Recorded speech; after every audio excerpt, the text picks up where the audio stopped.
In the first two videos of this series, I talked about the fact that country songs tell a clear story and that they center around one main idea.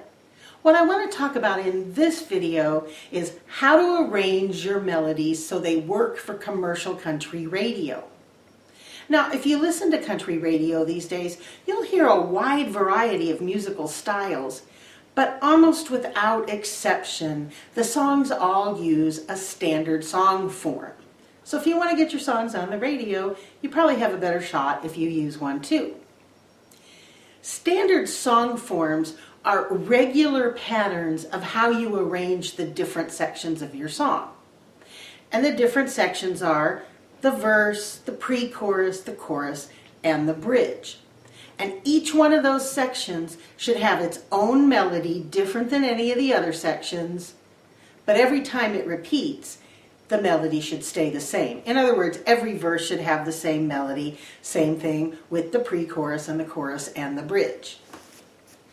Now, not every song has a pre-chorus, not every song has a chorus, not every song has a bridge.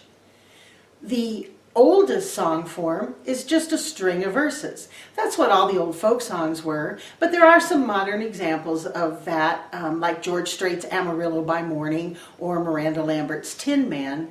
It's not a song form that's used very often these days, but if that's what your song calls for, it's not wrong to use it. And another song form that doesn't have a chorus is verse, verse, bridge, verse. It's often referred to as AABA, and a couple examples of that are Somewhere Over the Rainbow or Yesterday. And when you use that form, usually you want that bridge to be the most soaring and dramatic part of the song. It always feels good to the listener's ear when there's some part of the song that just lifts and takes off. Now, most songs these days do have a chorus, and you can get into that chorus after one verse, or you can use two verses. You can use three verses, but maybe that means you need to edit your lyrics because you've got to keep these songs under 4 minutes or radio will never play them. Now, if you do two verses before the first chorus, you can go into two verses before the second chorus. Or if you want, you can cut it back to one verse before the second chorus.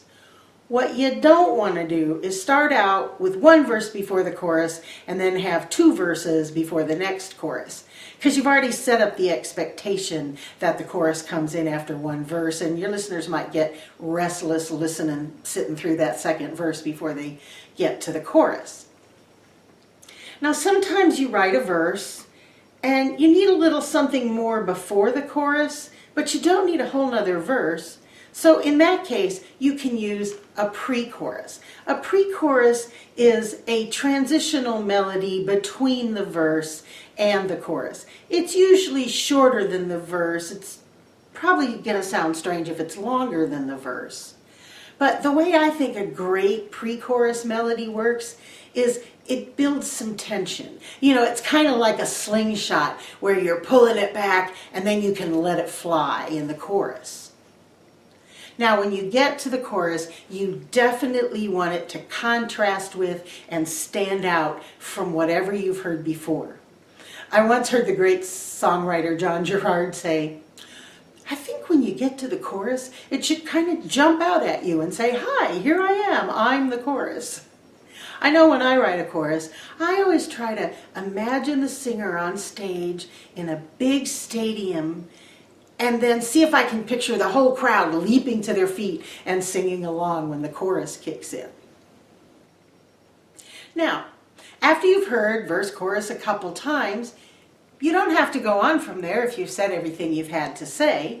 But if you do need something more, you can add a third verse. But more often in commercial music these days, instead of a third verse, you use a bridge. And the bridge is a fresh new melody, and by changing it up at that point, it can kind of help keep listeners interested and keep their attention. And then after the bridge, usually it goes back into the chorus, but if you still have more to say and your song's not too long, you can go from the bridge to a third verse and then into the chorus.